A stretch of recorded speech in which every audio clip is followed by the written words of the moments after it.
यदि राहु है, केतु है, शनि है, मंगल है, बुध है, शुक्र है, शनि है, आपको कोई भी ग्रह परेशान कर रहा है, आपके जीवन में कोई ग्रह अगर अनिष्टकारी है, आपके जीवन में अगर कोई ग्रह अनिष्टता प्रदान कर रहा है, तो निवेदन है शंकर के मंदिर में जो कलश लेकर आप जाएं, जल लेकर जाएं, उस कलश में मात्र अक्षत के 2 दाने डालकर ले जाएं, मात्र 2 अक्षत के दाने। जैसे सूर्य नारायण को प्रसन्न करने के लिए अपन कुंकू डाल लेते हैं, हल्दी डाल लेते हैं जल में, या चने की दाल डाल लेते हैं जल के अंदर। सूर्य नारायण को प्रसन्न करने के लिए हमने चने की दाल डाली, कुंकू डाला, हल्दी डाली, और कभी कभी सूर्य नारायण भगवान से बहुत जरूरी काम है और वो कार्य हो ही नहीं रहा है, या तन पर कोई रोग हो गया है, तो उसको मिटाने के लिए कई बार हमने भगवान सूर्य को अर्घ्य देते समय सफेद फूल भी डाला है, कभी लाल फूल भी डाला है। उसी तरह भगवान शंकर से निवेदन करने के लिए, हमारी ग्रह दशा सुधारने के लिए जल के पात्र में 2 अक्षत के दाने, अक्षत भी पूर्ण अक्षत, पूर्ण अक्षत, खंडित नहीं, पूर्ण अक्षत भगवान शंकर को समर्पित कर। और बाबा भोलेनाथ को जब हम जल समर्पित करें तो राहु, केतु, मंगल, शनि, शुक्र, बृहस्पति जितने ग्रह हैं सब अनुकूल हो जाते हैं महाराज, सब। इतना बड़ा दर्पण जिसमें मुंह देखते हो आप, मुख, इतना बड़ा दर्पण लिया। अच्छा, पहले के लोग जानते नहीं है, पहले जो घरों में, आजकल तो फैशन की बंदरवाल होती है, दरवाजे पे जो बंदरवाल लोग लगाते हैं, कहीं मोती की लगा रहे, कहीं काय की लगा रहे, परंतु पहले जो बंदरवाल होती थी, उस बंदरवाल में अगर कई शहरों में, जैसे काशी साइड में, तो आज भी जो बंदरवाल मिलती है उत्तर प्रदेश में, और चलो तो गुजरात में, तो उसमें इतने बड़े बड़े कांच लगे रहते हैं, दर्पण। उसका क्या महत्व है, उसकी मूलता क्या है? शिव महापुराण की कथा कहती है दर्पण इतना बड़ा ले लो, बंदरवाल अगर दर्पण वाली नहीं तो इतना बड़ा दर्पण लो, हनुमान जी के मंदिर में जाकर, क्योंकि हनुमान शंकर का ही अवतार है, हनुमान जी के मंदिर में जाकर हनुमान जी के उल्टे पांव का थोड़ा सा सिंदूर, चरण का थोड़ा सा सिंदूर एक कागज में लेकर आ जाइए, और हनुमान जी के छोटे भाई, हनुमान जी 6 भाई हैं, उसमें गतिमान, हनुमान जी के छोटे भाई गतिमान का नाम लो, और गतिमान का नाम लेकर उस दर्पण पर सिंदूर से त्रिशूल बना दो, सिंदूर से त्रिशूल बनाकर उस दर्पण को घर के बाहर,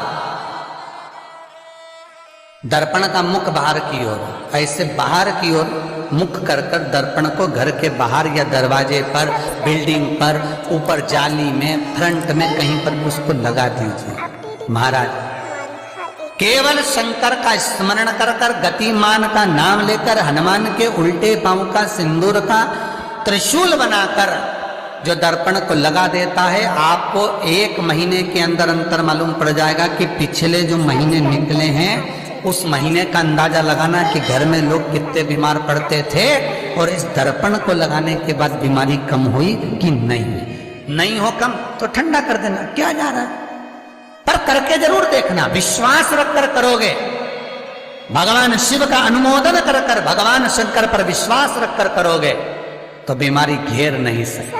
अकाल मृत्यु वो मरे जो काम करे चंडाल का, काल उसका क्या बिगाड़े जो भक्त हो महाकाल का। शंकर की आराधना करने वाला, शिव का स्मरण करने वाला, शिव का निवेदन करने वाला, शिव अर्चना में डूबने वाला, शिव का अनुमोदन करने वाला कभी दुखी नहीं हो सकता। बन सके तो बेलपत्र और समी पत्र शंकर को चढ़ाना, 5 बेलपत्र, 11 समी पत्र, बन सके 108 चावल के आखे दाने ओम नमः शिवाय जप कर शिव को समर्पित करना। महाराज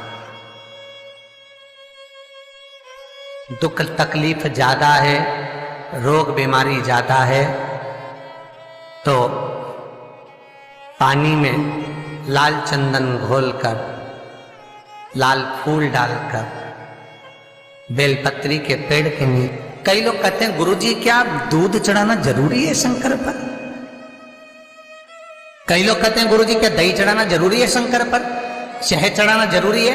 घृत चढ़ाना जरूरी है? शक्कर चढ़ाना जरूरी है?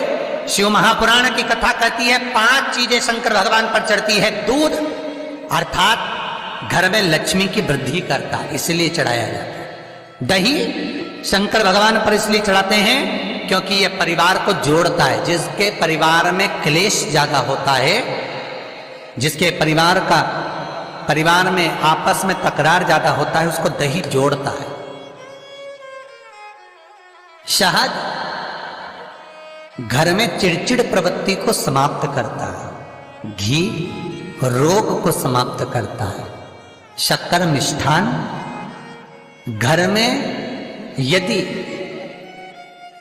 लक्ष्मी आकर जा रही हो तो मिष्ठान समर्पित किया जाता है। इसलिए पंचामृत स्नान का भाव शिव महापुराण कहती है।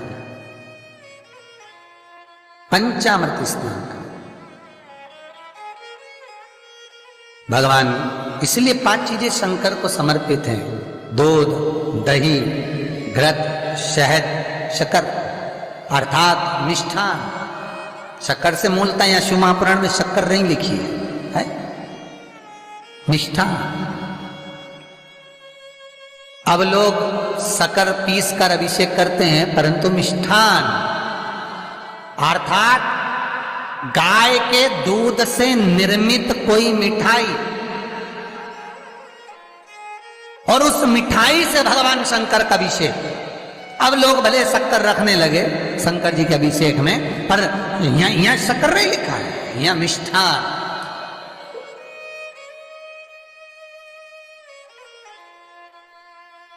हमारे यहां सहज भाषा में कहते थे उसको खांड अर्थात मीठा। भगवान शंकर को समर्पित हो। वेद और शास्त्र कहते हैं कि भगवान का यदि कोई प्रसाद बनता है, जन्माष्टमी के समय पर आप भगवान के लिए पंजेरी बनाते हो, भगवान के लिए सुंदर हरीरा बनाते हो, लड्डू बनाते हो, तो भगवान के प्रसाद में गोंद नहीं डलती।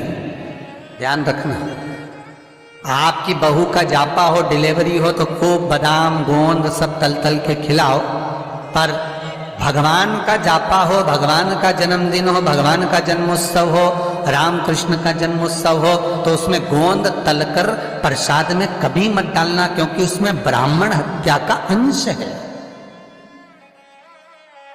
ब्राह्मण हत्या। और विद्वान जो ब्राह्मण होते हैं साहब, जिन्होंने शिव महापुराण की कथा या भागवत पुराण पढ़ी होती है, सुनी होती है, वो ब्राह्मण कभी भी, जो विद्वान ब्राह्मण होंगे वो कभी भी गोंद का लड्डू, गोंद तली हुई कभी नहीं खाएंगे। भले वो देसी घी में तले, कुछ भी तले, पर गोंद नहीं खाते, गोंद का लड्डू नहीं खाते। क्यों? क्योंकि इसमें ब्राह्मण हत्या का अंश है। प्रत्येक फोटो में लक्ष्मी विष्णु के साथ नहीं मिलेगी, प्रत्येक फोटो में लक्ष्मी गणेश और सरस्वती मिलेंगे। दीपावली पर पाना खरीद कर लाओ, दिवाली पर कागज खरीद कर लाओ, दिवाली पर फोटो खरीद कर लाइए, लक्ष्मी गणेश के साथ मिलेगी, लक्ष्मी सरस्वती के साथ मिलेगी, पर लक्ष्मी विष्णु के साथ नहीं। क्यों? किस लिए? भगवान विष्णु और लक्ष्मी का फोटो